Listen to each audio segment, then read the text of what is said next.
अमरावती जिले के मंगरूल चवाला पुलिस थाना अंतर्गत आने वाले वेनी गणेशपुर गांव में मां शारदा का आगमन बड़े जोरों से हो रहा था। ऐसे में मंगरूल चवाला बंदोबस्त के लिए जाने वाली पुलिस वैन अपने ड्राइवर का नियंत्रण खोने से उस भीड़ में जा घुसी जो मां शारदा को अपने साथ विराजमान होने के लिए भीड़ इकट्ठा हुई थी। इसमें 4 बालक एवं 2 महिला और 2 पुरुषों का समावेश है, जिन पर ये वैन अचानक आ टपकी। माहौल तो कुछ इस कदर था कि अब इसमें कितनी जाने जाएगी, लेकिन कहते हैं जो मां जन्म देती है वो अपने भक्तों का विनाश कैसे करेगी। इतना बड़ा हादसा होने के बावजूद किसी को भी अपनी जान गंवानी नहीं पड़ी। प्राप्त जानकारी के अनुसार मंगरूल चवाला पुलिस स्टेशन अंतर्गत आने वाले ग्राम वेनी गणेशपुर में मां सरस्वती का आवाहन बड़े जोर शोर से किया जा रहा था। अवरुद्ध दिशा से आने वाली पुलिस वैन का नियंत्रण ड्राइवर के हाथ से छूट जाने से वो वैन उस भीड़ में जा घुसी, जिसमें करीब करीब 4 बालक, 2 महिलाएं एवं 2 पुरुष घायल बताए जाते हैं। VCN न्यूज के मंगरूल चवाला प्रतिनिधि विनेश बेलसरे घटनास्थल पर 5 मिनट के अंदर अंदर पहुंच चुके थे, जिन्होंने रात को VCN को बताया हाथाहाथ बच्चियों एवं पुरुष एवं महिलाओं को नांदगांव खंडेश्वर ग्रामीण अस्पताल में रेफर किया गया है। रात में ही वेनी गणेशपुर ग्राम पुलिस छावनी में पूरी तरह से तब्दील हो चुका था। चांदूर रेलवे, नांदगांव खंडेश्वर, मंगरूल चवाला एवं अमरावती पुलिस की अतिरिक्त कुमक भी वेनी गणेशपुर पहुंच चुकी थी, जबकि जनता का कहना था कि जिस ड्राइवर की वजह से इतना बड़ा हादसा होते होते बचा, उसके विरुद्ध मंगरूल चवाला पुलिस स्टेशन में कार्यवाही की जाए। मंगरूल चवाला थानेदार ने इसे इनकार करने से वेनी गणेशपुर गांव का माहौल बहुत ज्यादा खराब हो चुका था। आइए देखते हैं कुछ ग्रामीण इस संबंध में क्या बताते हैं। तर तिकडनं मिरवणूक येत होती ग्रामपंचायतीकडनं। ग्रामपंचायतीच्या साईडला मी तर मिरवणूक येत असताना मी साईडला उभं राहिलो। साईड म्हणजे डाव्या साईडला उभं असताना मी 2 मिनिट या साईडला उभं असताना तिकडून फास्टमध्ये पोलीसची गाडी आली। फास्टमध्ये गाडी आल्यानंतर माझ्या गाडीच्या हँडलला गाडी लागून समोर आगास साहेब उभे होते। आगास साहेब ते समोर थांबा करे, पण ते गाडी न थांबता समोर जाऊन ब्रेक मारले। त्या गाडीच्या खाली कमीत कमी 4 मुलं आणि 2 माणसं असे इंजर्ड झाले। मला इथून फोन आल्यानंतर अगोदर नांदगावच्या सरकारी दवाखान्यात पोहोचून तिथले लोक 4 जण सिरियस असल्यामुळे त्यांना ॲम्ब्युलन्सनं अमरावतीला पाठवले।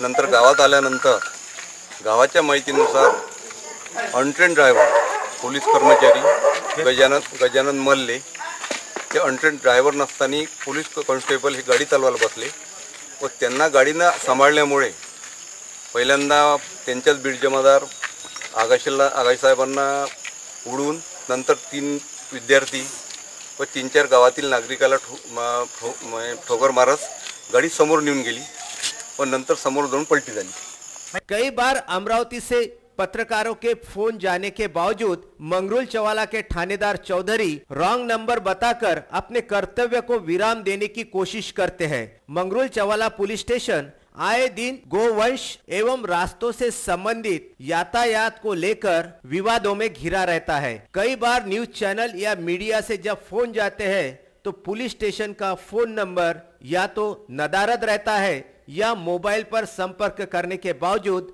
रॉन्ग नंबर बता दिया जाता है। VCN न्यूज के लिए मंगरूल चवाला से विनेश बेलसरी की यह खास रिपोर्ट। गावकऱ्याचं म्हणणं हेच आहे का या घटनेवर म्हणजे सुदैवाने यातनी बरेच जण वाचलेले आहे। त्यांचं सुदैव म्हणा का ही अशी घटना पुन्हा घडू नये व अशिक्षित ड्रायव्हर त्याच्यावर बसू नये, त्यासाठी या पोलीस कर्मचाऱ्यावर कारवाई व्हायलाच पाहिजे अशी गावकरी। 15 अक्टूबर को लगभग 6:15 पर अमरावती शहर के राजकमल चौक पर गुब्बारों में गैस भरने वाले सिलेंडर में ब्लास्ट हुआ। सिलेंडर लगभग 50 से 60 फुट की ऊंचाई तक हवा में गया और फिर आग लगने के बाद फ्लाईओवर को पार कर दूसरी जानिब जा गिरा। इस हादसे में किसी के भी किसी तरह से हाथाहाथ होने की खबर सामने नहीं आई है, लेकिन एक युवती आग की चपेट में आ गई और उस सर, कान और नाक से खूनों की फौहार छूट पड़ी। घटनास्थल पर मौजूद लोगों ने उस युवती को तुरंत जिला सामान्य रुग्णालय में भर्ती करवाया।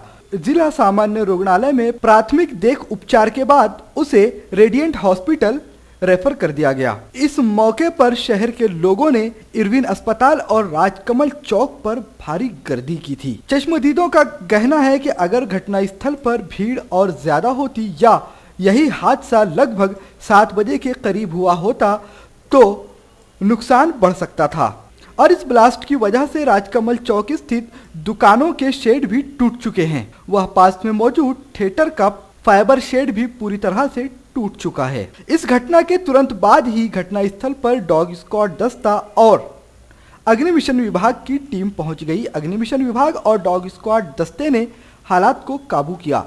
कोतवाली थाने के पीआई डीएम पाटिल अपने दलबल के साथ घटनास्थल पर पहुंचे और किसी तरह उन्होंने भीड़ को काबू किया। पुलिस ने घटनास्थल का पंचनामा किया। फिलहाल आगे की जांच चालू है। पुलिस ने मौके पर मौजूद सिलेंडर और गुब्बारे बेचने वाले की अन्य सामग्री जब्त कर ली है। इसके साथ ही पुलिस ने गुब्बारा बेचने वाले के पास से कार्बेट और गैस बनाने वाले अन्य पदार्थ भी जब्त किए। थोड़े ही देर बाद घटनास्थल पर एंटी बम रोधक दस्ते ने भी पहुंचकर अच्छी तरह से जांच और तफ्तीश की और वहां पर पानी बहाकर घटनास्थल को साफ किया गया।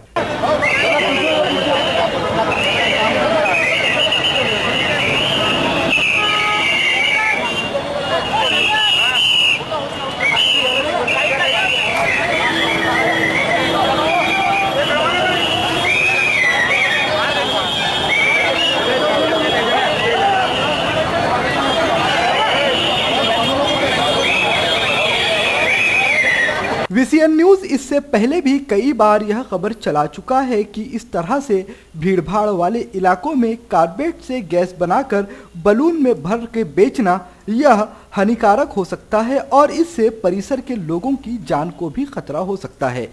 जिस जगह पर यह हादसा हुआ वहां पर कई खाद्य पदार्थों की दुकानें हैं और उन सभी दुकानों में बड़े पैमाने पर LPG गैस का उपयोग होता है। अगर आग भयावह होती या फिर आसपास की दुकानों के पास यह सिलेंडर फूटने के बाद गिरता तो हादसा और भी व्यापक रूप ले सकता था। VCN न्यूज ने घटनास्थल पर मौजूद एक चश्मदीद से बात की। नगर वाचनालयामध्ये फोटोशूट करायला चाललो होतो, तिथं अचानक एक स्पॉट झालेला बघितला मी।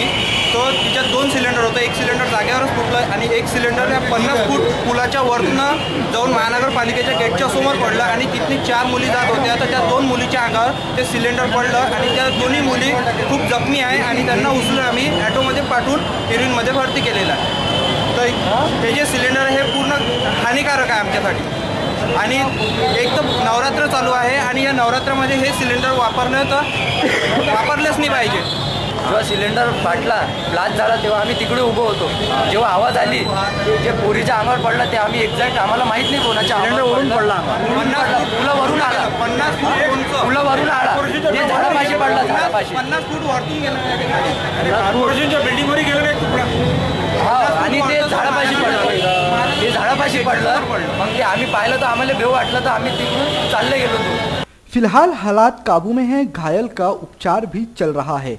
लेकिन जरा सोचिए, इस वक्त नवरात्रि का उत्सव शुरू है और शहर के राजकमल चौक पर श्रद्धालुओं की और रास्ते पर चलने वाले लोगों की भारी भीड़ होती है। अगर यह आग रास्ते पर चल रही गाड़ी या फिर आसपास खड़ी गाड़ियों में लग जाती तो मामला और भी गंभीर हो सकता था। VCN न्यूज ने कई बार इस मुद्दे को व्यापक रूप से उठाया, लेकिन फिर भी प्रशासन ने इस मामले में किसी प्रकार की कोई कार्रवाई नहीं की। पता नहीं शहर प्रशासन हर मुद्दे पर इस तरह अपनी आंखें मूंद कर क्यों बैठा रहता है। शहर प्रशासन की कार्रवाई हमेशा हादसा होने के बाद ही होती है। VCN न्यूज के लिए प्रदीप इंगोले के साथ शम्स अंसारी की रिपोर्ट। पिछले 3-4 दिनों पूर्व नागपुर के लाखे प्रकाशन द्वारा प्रकाशित व पूजा साठे द्वारा लिखित समर्थ रामदास स्वामी यह किताब महाराष्ट्र शासन के सर्व शिक्षण अभियान में शामिल की गई है, किंतु इस किताब में छत्रपति संभाजी महाराज के बारे में अपमानजन्य एवं गलत इतिहास लिखकर उन्हें बदनाम करने की बात सामने आई है। इस किताब के प्रकाशन का जाहिर निषेध करते हुए संभाजी ब्रिगेड ने संपूर्ण महाराष्ट्र भर में तीव्र आंदोलन छेड़ा है।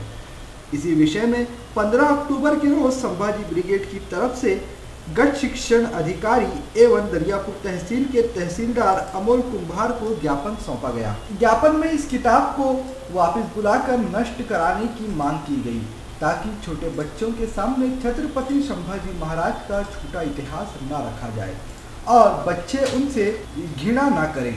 इसके साथ ही पंचायत समिति के शिक्षण विभाग की तरफ से किताब जमा न करने पर दरियापुर शिक्षण विभाग को ताला लगाने का इशारा संभाजी ब्रिगेड के तालुका अध्यक्ष अरविंद घाटे ने दिया है। साथ ही शिक्षण विभाग में चल रहे गोलमाल को देखते हुए शिक्षा मंत्री विनोद तावड़े द्वारा इस्तीफा देने की मांग संभाजी ब्रिगेड के केंद्रीय नेता डॉक्टर अमेय गावंडे ने की। सर्व शिक्षा अभियानांतर्गत संपूर्ण महाराष्ट्रातील शाळांना ज्या पुस्तकांचा पुरवठा झाला त्याच्यामध्ये प्रामुख्याने समर्थ श्री रामदास स्वामी हे जे पुस्तक आहे हे डॉक्टर सौ शुभा साठे यांनी लिहिलं आहे आणि याचं प्रकाशक जे आहे लाखे प्रकाशन नागपूरचं प्रकाशन आहे आणि यांनी याच्यामध्ये संभाजी महाराजांची अत्यंत विकृत रीतीने बदनामी केलेली आहे। यापूर्वीसुद्धा जेम्स लेनच्या माध्यमातून आणि वेगवेगळ्या इतिहासकारांच्या माध्यमातून वेगवेगळ्या लेखकांच्या माध्यमातून या देशामधल्या मनुवाद्यांनी संभाजी महाराजांची छत्रपती शिवाजी महाराजांची तुकाराम महाराजांची डॉक्टर बाबासाहेब आंबेडकरांची बदनामी केलेली आहे। असा प्रकार जर नेहमी असा होत राहिला तर ही व्यवस्था आम्ही उधळून टाकल्याशिवाय राहणार नाही आणि येणाऱ्या जर तुम्ही क्रांतीच्या माध्यमातून प्रतिक्रांती जर करत असाल तर याचं उत्तर मनुवाद्यांना आम्ही फार मोठ्या प्रमाणात यापुढे देऊ। आणि याच्यासोबतच आणखी एक गोविंद तळवलकर म्हणून आहे आणि एक दुसरा प्रभाकर चौधरी म्हणून आहे, याचे सुद्धा पुस्तकं या सर्व शिक्षा अभियानांतर्गत या शाळांना पुरवठा झालेला आहे।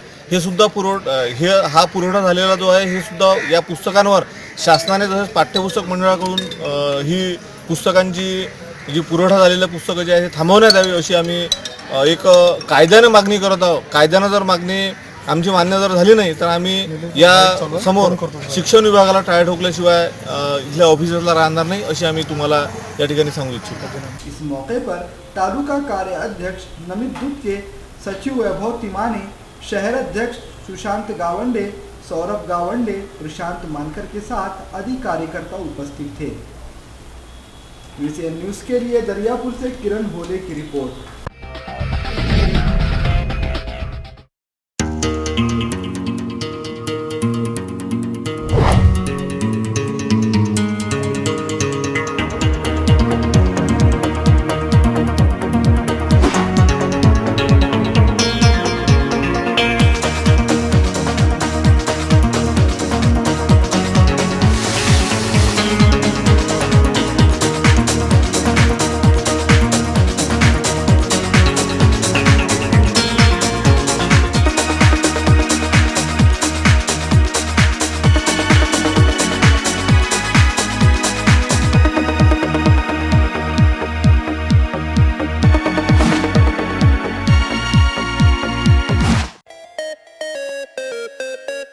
विदर्भ का सबसे बड़ा शोरूम बिजीलैंड में Aradhana wholesale shopping mall, wholesale rate में रिटेल बिक्री। आराधना संपूर्ण लग्न बस्ता, बनारसी शालू, डिझायनर साड्या, घागरा ओढणी, salwar suit, dress material, readymade coat, suiting shirting, teenage wear, kids wear, fashion jewellery, lifestyle, shoes व sandal, home decor, matching. Lane number L2, shop number 43 to 48, Busyland complex, Nandgaon Peth, Amravati.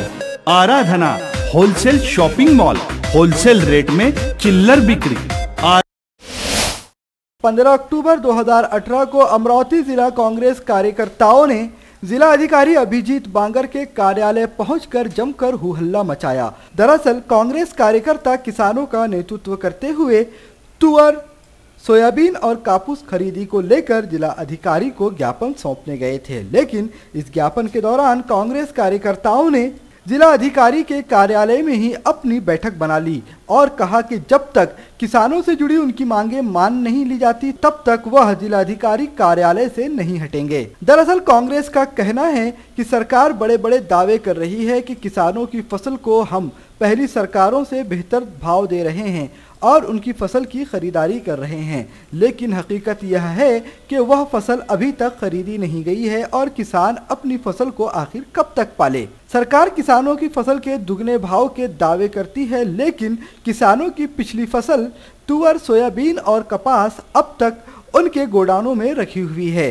सरकार अब तक उन्हें खरीदने को तैयार नहीं है। कम से कम सरकार उन फसलों की खरीदारी करे ताकि किसानों को उनकी लागत का पैसा मिल सके और किसान दूसरी फसलों की बुआई कर सके, लेकिन सरकार ढीठ बने बैठी हुई है और किसी प्रकार से किसानों को राहत ही नहीं दे रही। शेवटच्या दाण्यापर्यंत आम्ही खरेदी विक्री सुरू ठेवू असं मुख्यमंत्री बोलले होते। शेतकऱ्याचा शेवटचा दाना खरेदी होतो। मागच्या वर्षीचा विषय, मागच्या वर्षी कशीच राहिली, तुमचा जोर कमी पडू लागला थोडासा, तुमचा जोर कुठेतरी कमी पडत असा, या वर्षी पैशालाच पाहिजे, त्याचं वजनच एवढं जोरदार आहे, काय करावं? म्हणजे इथं आल्यानंतर खरेदी विक्रीकडे लक्ष देत नाही, दुसरीकडे लक्ष असते, खाणं पाहिलं। सरकार का यह रवैया किसानों के प्रति अत्याचार से कम नहीं है। सरकार को अपने रवैये में बदलाव लाते हुए किसानों की समस्याओं को जल्द से जल्द हल करना चाहिए।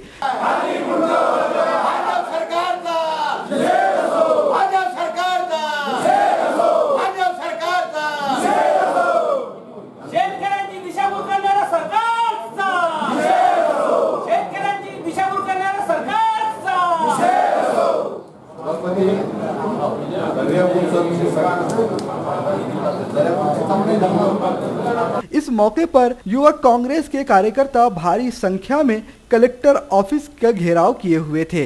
कांग्रेस कार्यकर्ताओं का कहना था कि जब तक किसानों की समस्याओं का हल नहीं निकाला जाता वह जिला अधिकारी कार्यालय से नहीं हटेंगे।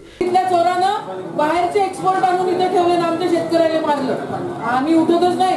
आम्हाला तुम्ही सोयाबीनची खरेदी दाखवा, आज तुम्ही आम्ही उठत नाही, अजिबात नाही। विषय सांगितलं आम्ही करतो, विषय आज फोन आल्यापासून आज उद्घाटनामध्ये होता, थांबवा फक्त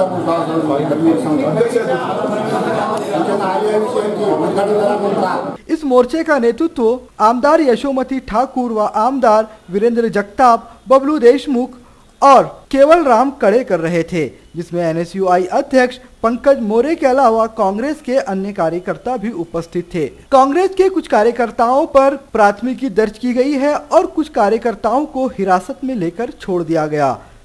कांग्रेस के कार्यकर्ताओं का कहना है कि अगर जल्द ही इन मांगों पर सरकार की तरफ से कोई व्यापक कदम नहीं उठाया गया तो यह आंदोलन और भी तीव्र तरीके से किया जाएगा। शेतकऱ्यांची दिशाभूल करणारा सरकारचा, शेतकऱ्यांची दिशाभूल करणारा सरकारचा, बीजेपी सरकार होश में आओ, होश में आओ, होश में आओ। युवक काँग्रेस जिंदाबाद, युवक काँग्रेस जिंदाबाद। अमरावती जिल्हा दुष्काळग्रस्त घोषित झालाच पाहिजे, झालाच पाहिजे। अमरावती जिल्हा दुष्काळग्रस्त घोषित झालाच पाहिजे, झालाच पाहिजे। VCN न्यूज के लिए प्रदीप इंगोले के साथ शम्स अंसारी की रिपोर्ट। शहर के जिला सामान्य रुग्णालय इरविन अस्पताल में एडमिट मरीजों को बड़ी समस्याओं का सामना करना पड़ रहा है। अस्पताल प्रशासन अपनी जिम्मेदारियों को ठीक से नहीं निभा पा रहा है, जिसके चलते मरीज काफी तकलीफों से गुजर रहे हैं। सिर्फ मरीज ही नहीं, मरीजों के परिजनों का भी बुरा हाल है। लगभग पिछले 4 दिनों से इरविन अस्पताल में एडमिट मोहम्मद सद्दाम, जिनके सर में गंभीर चोट आई है, उनके सर में टाके भी लगे हुए हैं और उनके सीटी स्कैन की रिपोर्ट भी अब तक नहीं आई है। बात करने और कुछ भी खाने पर उनके सर से खून निकल पड़ता है, लेकिन फिर भी इरविन अस्पताल के डॉक्टरों और वहां की नर्सों की असंवेदनशीलता का आलम यह है कि इरविन अस्पताल के कर्मचारियों ने उन्हें 15 अक्टूबर 2018 के दिन 12 बजे हॉस्पिटल से डिस्चार्ज कर दिया और कहा कि अब इन्हें घर पे ले जाना चाहिए। मरीज की हालत इतनी गंभीर है कि वो स्वयं बात करने में भी सक्षम नहीं है। मरीज की बूढ़ी मां और उसकी पत्नी आंसू बहाए जा रही है, लेकिन इरविन के कर्मचारियों का दिल पसीजने को तैयार नहीं। VCN न्यूज ने वहां पर पहुंचकर इरविन हॉस्पिटल के RMO से बात की, जब VCN न्यूज के रिपोर्टर ने आरएमओ से बात कर उन्हें इस स्थिति से अवगत कराया तो उन्होंने तुरंत मरीज को दोबारा एडमिट करने का आदेश दिया और यह भी कहा कि दोबारा फिर से उनका तुरंत उपचार शुरू किया जाए। लेकिन यह एक मामला नहीं है।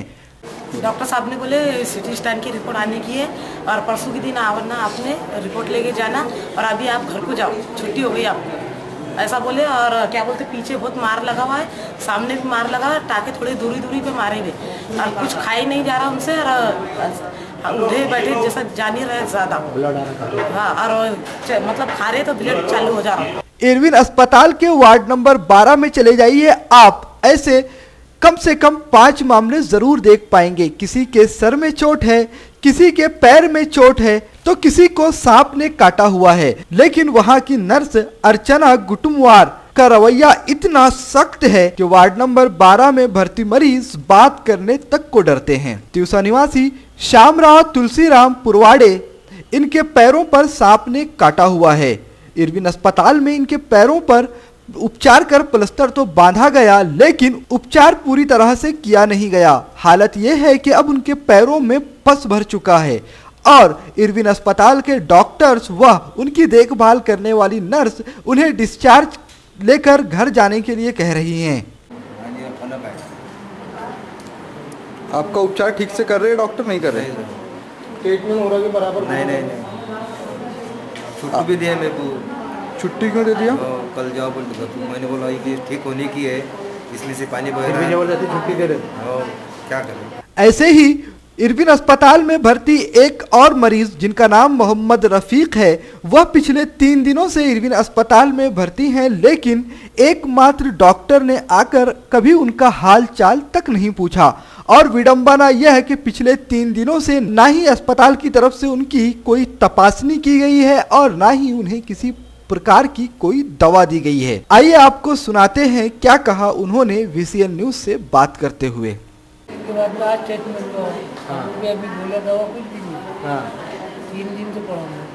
डॉक्टर ने जांच वगैरह नहीं किया आपकी? आज करना 3 दिन के बाद? 3 दिन के बाद दवाई वगैरह दी आपको? कुछ भी नहीं अभी तक कुछ भी? 3 दिन हो गए आपको एडमिट हुए? 3 दिन हो गए, आज सब ट्रीटमेंट हो गया, दवा कुछ भी तकलीफ हो रही, इसमें ना रोटी अच्छी लग रही नहीं ना। क्या हुआ आपके पैरों में? ये एक पैर में तकलीफ है, पूरा सूज गया,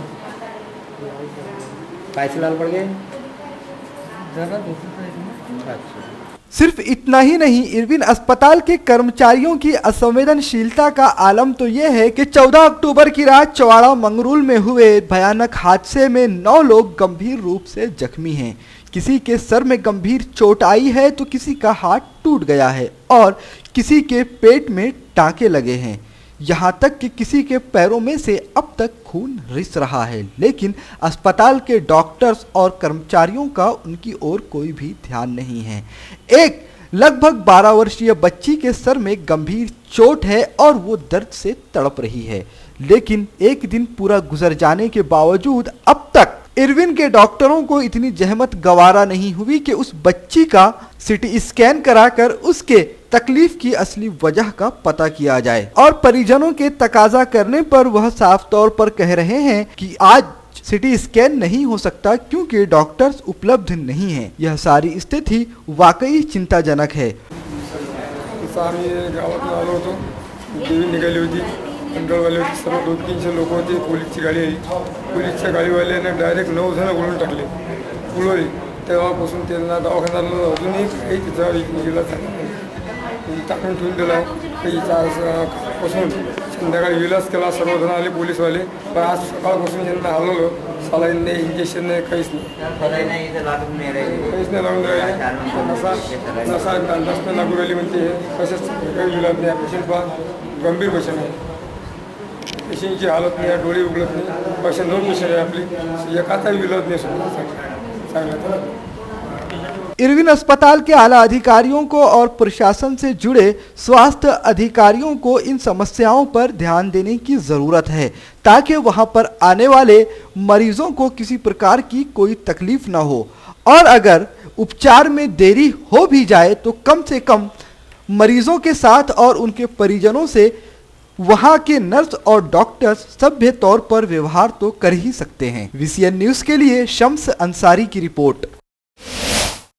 9 अक्टूबर को विद्यापीठ द्वारा घोषित किए टाइम टेबल में फेरबदल किए जाने के लिए national student union of India एवं बडनेरा विधानसभा युवक कांग्रेस की तरफ से कुलगुरु मुरलीधर चांदेकर को ज्ञापन सौंपा गया था, किंतु विद्यापीठ प्रशासन द्वारा टाइम टेबल में अब तक फेरबदल न होने से बच्चों पर मानो मुश्किलों का पहाड़ टूट पड़ा है।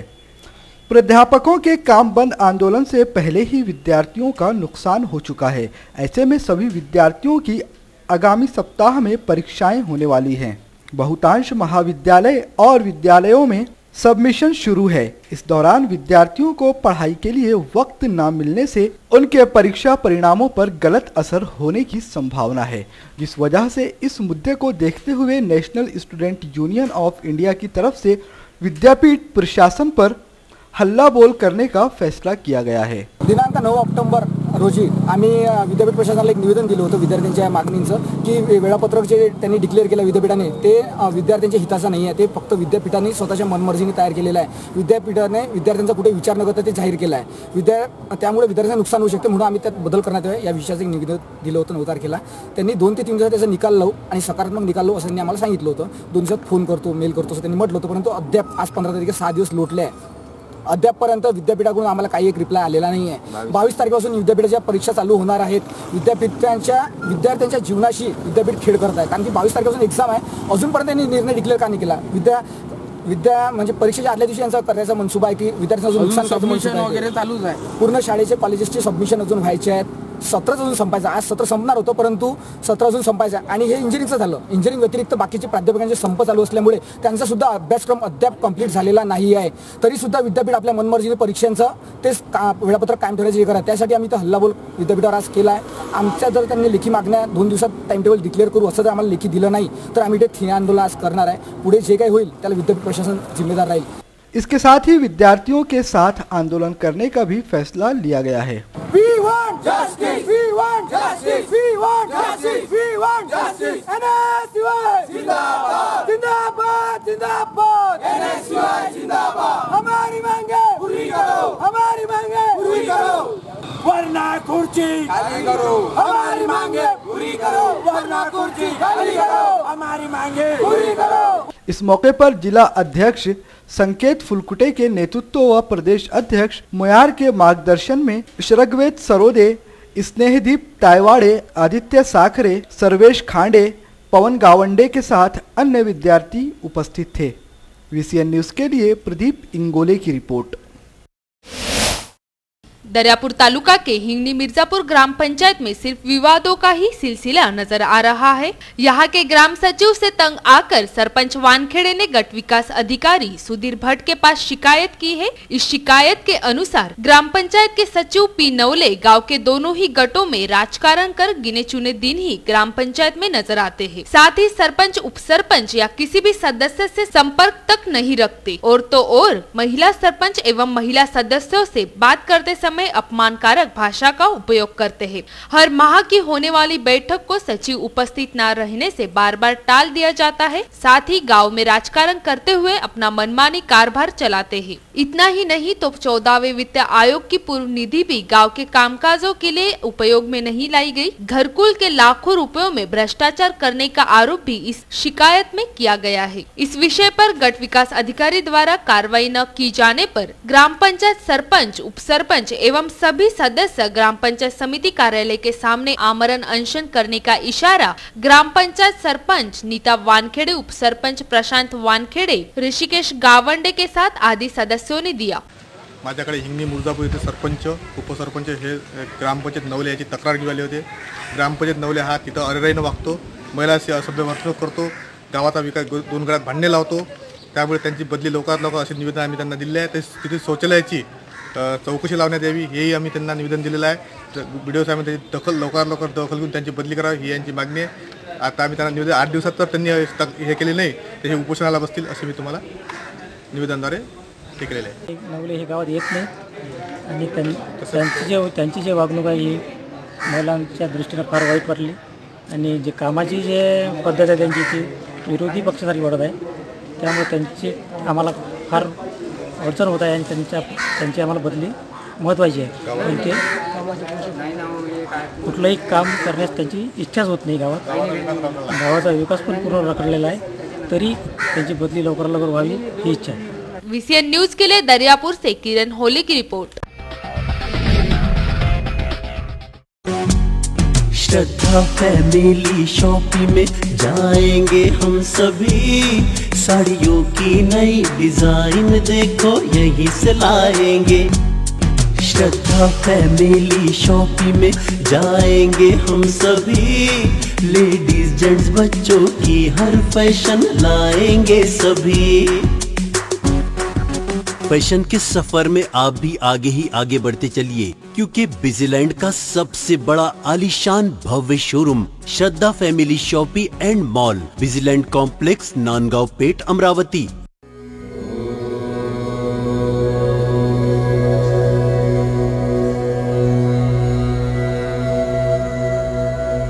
संवाद ज्योतिष्य एवं आध्यात्मिक अनुसंधान केंद्र.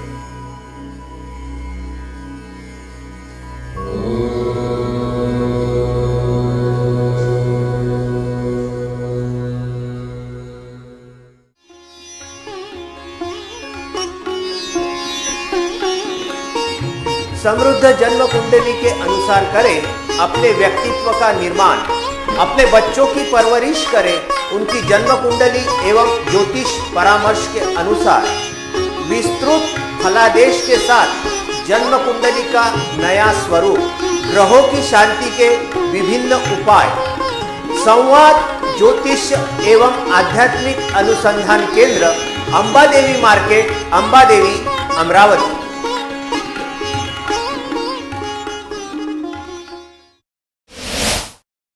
पिछले दिनों VCN न्यूज ने बंडेरा थाना अंतर्गत जंजाल नगर में अकरम देशमुख और सोनल वहाने के बीच आपसी झगड़े की खबर दिखाई थी और यह भी बताया था कि इस झगड़े में किस तरह से माहौल तनावपूर्ण हो गया था. लेकिन अब उस मामले में आरोपी रहे अकरम देशमुख ने 15 अक्टूबर 2018 को अमरावती पुलिस आयुक्तालय पहुंचकर अमरावती के पुलिस आयुक्त से मुलाकात की और उन्हें ज्ञापन दिया और उस ज्ञापन में कहा कि जिस तरीके से बडनेरा पुलिस स्टेशन के PI शरद कुलकर्णी और PSI गणेश अहिरे उन पर बिला वजह केस लगा रहे हैं, यह व्यक्तिगत रंजिश की तरह है.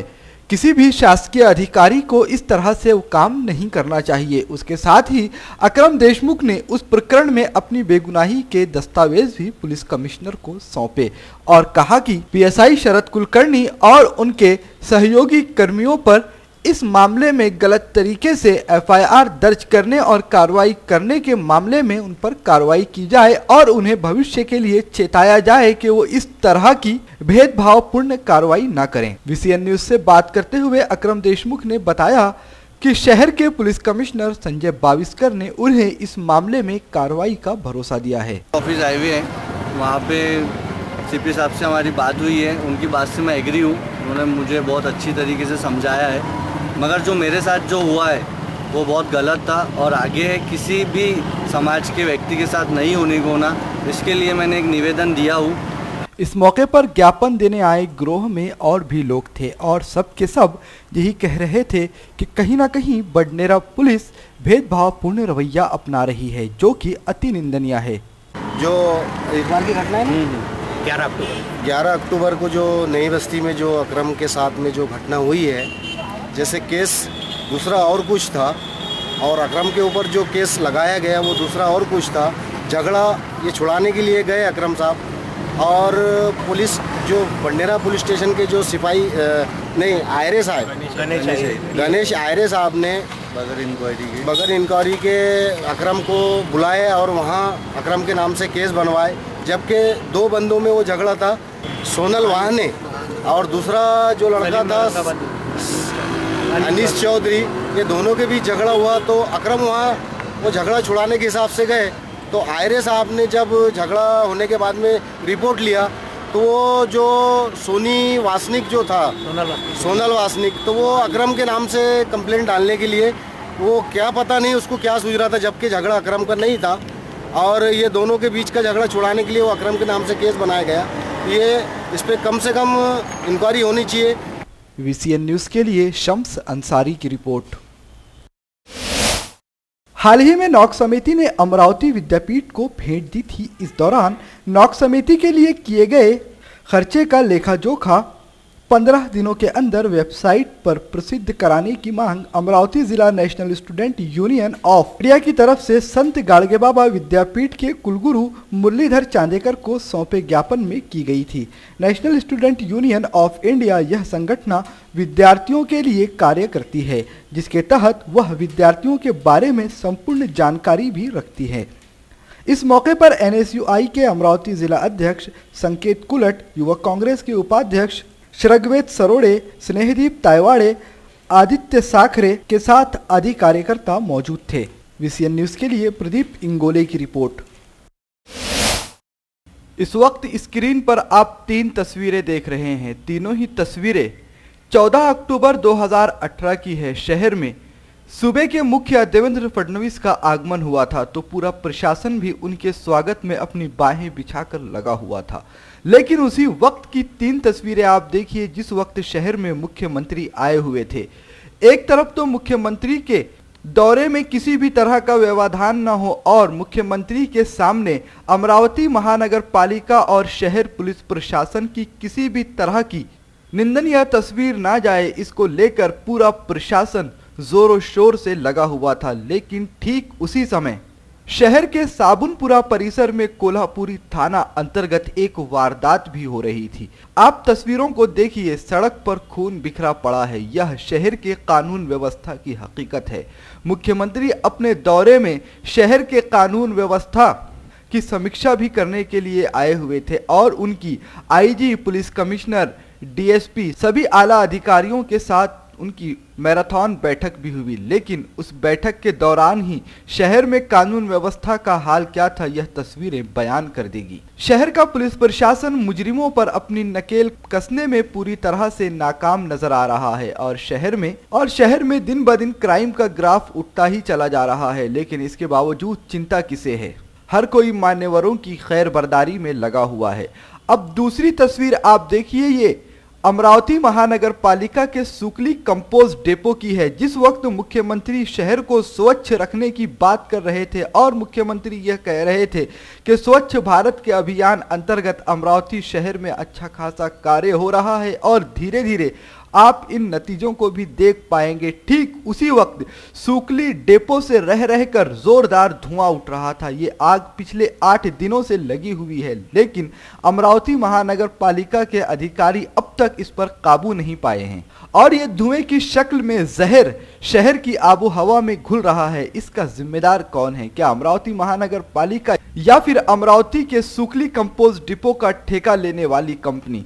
पता नहीं जिम्मेदार कौन है, क्योंकि हर कोई सिर्फ अपनी अपनी रोटी सेकने में लगा हुआ है। पिछले 8 दिनों में सुकली कंपोस्ट डिपो से जितना धुआं निकला है, आने वाले जाड़ों में वह धुआं शहर की आसमान पर कोहरे की शक्ल में छाएगा और आबो हवा कितनी दूषित हो चुकी है, शायद इसका अंदाजा अमरावती महानगर पालिका को अभी नहीं लेकिन आने वाले दिनों में जरूर लगेगा। ऐसा नहीं है कि अमरावती महानगर पालिका के अधिकारियों तक सुकली कंपोस्ट डिपो से निकलने वाला धुआं अब तक उनकी आंखों के सामने नहीं पहुंचा होगा, लेकिन हर कोई नजरअंदाज करने में लगा हुआ है। पता नहीं क्यों, आखिर शहर की जनता की परवाह किसे है? VCN न्यूज ने इस मामले में महानगर पालिका आयुक्त संजय निपाने से संपर्क करने की कोशिश की, लेकिन संपर्क नहीं हो पाया। उम्मीद है वो यह न्यूज जरूर देख रहे होंगे और इस न्यूज को देखने के बाद वह इन सारी चीजों पर एक्शन जरूर लेंगे। जब भी VCN न्यूज के रिपोर्टर्स ने शहर की आरोग्य अधिकारी सीमा नेताम से बात करने की कोशिश की तो वो कैमरे का सामना करने से बचती नजर आई। आखिर जब अधिकारी ही इस तरह से कैमरे से दूर भागेंगे और अपनी जिम्मेदारियों से पल्ला झाड़ेंगे तो फिर शहर के लोगों के स्वास्थ्य से जुड़ी समस्याओं को लेकर किससे सवाल पूछा जाए, किसे कटघरे में खड़ा किया जाए? क्या जिम्मेदार अधिकारियों की जवाबदेही नहीं बनती? क्या उनका काम नहीं है कि इन हालात में वह कड़ी कार्रवाई लेकर चाहे फिर जिम्मेदार जो भी हो उसे मुजरिम गर्दाने और उसके खिलाफ कार्रवाई करें? लेकिन ऐसा कहीं पर भी नजर नहीं आ रहा। तकलीफ तो आखिर शहर की जनता को उठानी है और अधिकारियों का तो आज नहीं कल कहीं और तबादला हो जाएगा, वह कहीं और अपनी ड्यूटी को अंजाम देंगे, लेकिन इस धुएं से निकलने वाले भयावह परिणाम शहर की जनता को ही भुगतने हैं। आखिर क्यों अब तक शहर के दिग्गज राजनेताओं ने इस मामले पर चुप्पी साधी हुई है, या फिर जनता को हो रही सुकली कंपोस्ट डिपो से तकलीफों के बारे में दिग्गजों ने आवाज क्यों नहीं उठाई? क्या उसके पीछे कोई बड़ी वजह है, या फिर अधिकारियों और राजनेताओं व सुकली कंपोस्ट डिपो की कॉन्ट्रैक्टधारी कंपनी के बीच कोई ऐसी साठगांठ है कि हर कोई देखकर भी इस मामले पर चुप्पी साधे हुए है? आखिर क्या वजह है इस मामले में किसी भी तरफ से कोई कार्रवाई नहीं की जा रही? यह खुलासा VCN न्यूज आपके सामने जल्द ही करने वाला है। इस बीच VCN के दर्शकों को यह भी बता दें कि अमरावती के सुकली कंपोस्ट डिपो में सिर्फ कचरा ही डंप नहीं किया जाता, बल्कि एक्सपायर हुई दवाइयां भी वहां पर डंप की जाती है, और वो सब कुछ इस वक्त धुएं की शक्ल लेकर जहर के तौर पर अमरावती शहर व उसके आसपास की आसमान की हवाओं में घुल रहा है। वहां के कर्मचारियों से यह भी पता चला कि अमरावती महानगर पालिका की एक भी JCP इस वक्त वहां पर कार्यरत नहीं है, बल्कि जितनी भी JCP के जरिए कचरा ढुलाई का काम किया जा रहा है वह सब के सब किराए से लाई हुई हैं, और अमरावती महानगर पालिका की मात्र एक अदद जो JCP थी वह भी पिछले 3 महीनों से खराब पड़ी है और कूड़ों में तब्दील हो रही है। VCN न्यूज के लिए कुशल लोटे और शम्स अंसारी की रिपोर्ट। बढ़ते हुए वजन को काबू में रखने और मधुमेह को रोकने के विषय पर आने वाले 21 अक्टूबर 2018 को अमरावती शहर के संत ज्ञानेश्वर सांस्कृतिक सभागृह में डॉक्टर विजय जगन्नाथ दीक्षित इनका जाहिर व्याख्यान रखा गया है। यह व्याख्यान सुबह 10 बजे से शुरू किया जाएगा। इस विषय पर काम करने की प्रेरणा डॉक्टर दीक्षित इनकी ज्ञान योगी व स्वर्गीय डॉक्टर श्रीकांत जिचकार इनके कार्य से मिली है। डॉक्टर जिचकार इन्होंने सन 1997 से 2004 तक वेट लॉस व मधुमेह प्रतिबंध इस विषय पर भरपूर व्याख्यान किया था। भारत देश मधुमेह व मोटापे से किस तरह से मुक्त हो, इसका आधार उस समय इन्होंने बनाया था, लेकिन इनकी असमय आकस्मिक मृत्यु की वजह से यह कार्य बाधित हो गया। लेकिन अब इस कार्य को डॉक्टर जगन्नाथ दीक्षित इन्होंने कुछ समय बाद संशोधन व अभ्यास करके दोबारा शुरू किया है। डॉक्टर जगन्नाथ दीक्षित पिछले 28 वर्षों से शासकीय वैद्यकीय महाविद्यालय में अध्यक्ष के तौर पर कार्यरत हैं। यह इस वक्त लातूर के शासकीय वैद्यकीय महाविद्यालय में जन औषध वैद्यक शास्त्र विभाग के प्रमुख हैं। डॉक्टर दीक्षित को आरोग्य शिक्षण क्षेत्र में 3 राष्ट्रीय व 4 राज्य स्तरीय पुरस्कारों का गौरव प्राप्त है। महाराष्ट्र आरोग्य विज्ञान विद्यापीठ की ओर से सन 2015-16 के साल में सर्वोत्तम शिक्षक पुरस्कार भी इन्हें प्राप्त हुआ है। WHO, UNICEF इन अंतर्राष्ट्रीय संस्थाओं में सलाहकार के तौर पर भी इन्होंने कार्य किया है। आज के इस भागदौड़ भरे जीवन में नई जीवन शैली में लोग अपने ऊपर हो रहे दुष्परिणामों पर ज्यादा ध्यान नहीं दे पाते, जिसकी वजह से मधुमेह और मोटापे जैसी कई बीमारियों में लोग फंस जाते हैं। और ये ऐसी बीमारियां हैं जो एक बार किसी इंसान में घर कर जाएं तो फिर इनसे पूरे तौर पर छुटकारा पाना काफी मुश्किल होता है। और अब तो यह बीमारी बच्चों में जन्मजात ही शुरू हो चुकी है। तरुण माझे सहकारी आहेत, त्यांनी ही चळवळ सुरू केली आहे। त्या अंतर्गत पहिला कार्यक्रम हा रविवारी 21 तारखेला सांस्कृतिक भवन येथे सकाळी 10 वाजता जगप्रसिद्ध मधुमेह आणि स्थूलत्वावरचं जे एक्सपर्ट आहे डॉक्टर जगन्नाथ दीक्षित त्यांचं व्याख्यान आम्ही लोकांनी आयोजित केलेलं आहे। डॉक्टर जगन्नाथ दीक्षित यांचे मधुमेह आणि स्थूलत्वावरचे जो अभ्यास आहे तो अभ्यास आज जगप्रसिद्ध आहे। त्यांनी याच्यावरती आंतरराष्ट्रीय स्तरावरती बरंच काम केलेलं आहे। त्यांच्या मृत्यूनंतर ही चळवळ थोडीशी मागे पडली होती। डॉक्टर जगन्नाथ दीक्षित ती करतायत। आमचं सौभाग्य असं आहे की डॉक्टर जिचकार हे अमरावतीशी आणि आमच्या वैयक्तिक जीवनाशी निगडीत आहेत आणि या चळवळीच्या माध्यमातून आपण बघितलं असेल की समाजामध्ये मधुमेहाचं प्रमाण खूप वाढत आहे। महिलांमध्ये हे प्रमाण अगदी धोक्याच्या पातळीपर्यंत आलेलं आहे आणि स्थूलत्व जे आहे लहान लहान मुलांच्या मध्ये वेट जो आहे वेट गेन तो खूप जास्त आहे आणि म्हणून अमरावतीच्या नागरिकांनी याचा लाभ घेतला पाहिजे, या व्याख्यानाला आलं पाहिजे। ते सायंटिफिक रित्या त्या ठिकाणी एक जीवनशैली सांगतात, एक डाएट थेरपी सांगतात आणि आपल्याला मार्गदर्शन करणार आहेत। माझी अमरावती फिटनेस मुवमेंटच्या आयोजन समितीच्या वतीने सर्व नागरिकांना आवाहन करतो, विनंती करतो की त्यांनी या संधीचा जरूर लाभ घ्यावा। इस कार्यक्रम की जानकारी अमरावती फिटनेस मूवमेंट आयोजन समिति अमरावती की तरफ से श्री मिलिंद जी चमोटे, श्री प्रशांत मोहल्ले, श्री प्रशांत ठाकरे, श्री दिनेश पांडे, श्री नितिन गुड्डे, अभय ढोबले, श्री अभय महल्ले, श्री शारंग चाणक, श्री शिवाजी ठेके, श्री राहुल देशमुख व श्री रंजीत पौड़े इन लोगों की तरफ से दी गई। यवतमाल जिला के सावना परिसर में नवचंडी माता का मंदिर है। इस मंदिर में हजारों भाविक माता के दर्शन के लिए आते हैं। यहाँ पर आने वाले सभी भक्त माँ के साक्षात होने का दावा करते हैं। साथ ही यहाँ पर माँ की ओटी भरकर की गई मनोकामना जरूर पूर्ण होती है। इस मंदिर में हर साल नवरात्रि का पर्व बड़े ही धूमधाम से मनाया जाता है। इस दौरान असंख्य भाविक मां के दर्शन पाकर प्रसन्न नजर आते हैं। कहा जाता है कि इस मंदिर के जल से स्नान करने पर चर्म रोग जैसी आदि बीमारियों का विनाश होता है। इसी वजह से बड़ी संख्या में आए भाविक यहाँ जल स्नान करते हैं। इस मंदिर में नवरात्रि उत्सव पर्व पर भक्तों का जमावड़ा लगता है। मंदिर में नवचंडी माँ की सुबह शाम महाआरती की जाती है। साथ ही महानवमी के दिन सुबह 4 बजे ही माँ की पूजा आरती कर महाप्रसाद का कार्यक्रम शुरू किया जाता है। नवरात्रि उत्सव को धूमधाम से मनाने के लिए नवचंडी देवी संस्थान के अध्यक्ष मधुकर टेकाड़े, उपाध्यक्ष गणेश देशमुख, कोषाध्यक्ष प्रताप देशमुख, सचिव अमृत भावनकर के साथ आदि कार्यकर्ते भी परिश्रम लेते हैं। नवचंडी संस्थानचे महात्म्य जे आहे हे परंपरित असं या परिसरातील सगळ्या लोकांच्या परिचयात आहे। इथे हजारो लोक दूर दूरून येत असतात। या संस्थानचे शून्यातून आम्ही विश्व निर्माण केलेलं आहे। हे संस्थान आता ब ग्रेड मध्ये गेलं असून या संस्थानला बऱ्याचशा प्रमाणात शासनाला निधी मिळण्याची आता उमेद निर्माण झालेली आहे आणि इथं लवकरात लवकर शासनाचा निधी उपलब्ध होईल अशी सुद्धा आमची अपेक्षा आहे आणि आमची तशी शासनाला विनंती सुद्धा आहे। विशेष न्यूज के लिए सावना से प्रफुल्ल जोशी की रिपोर्ट।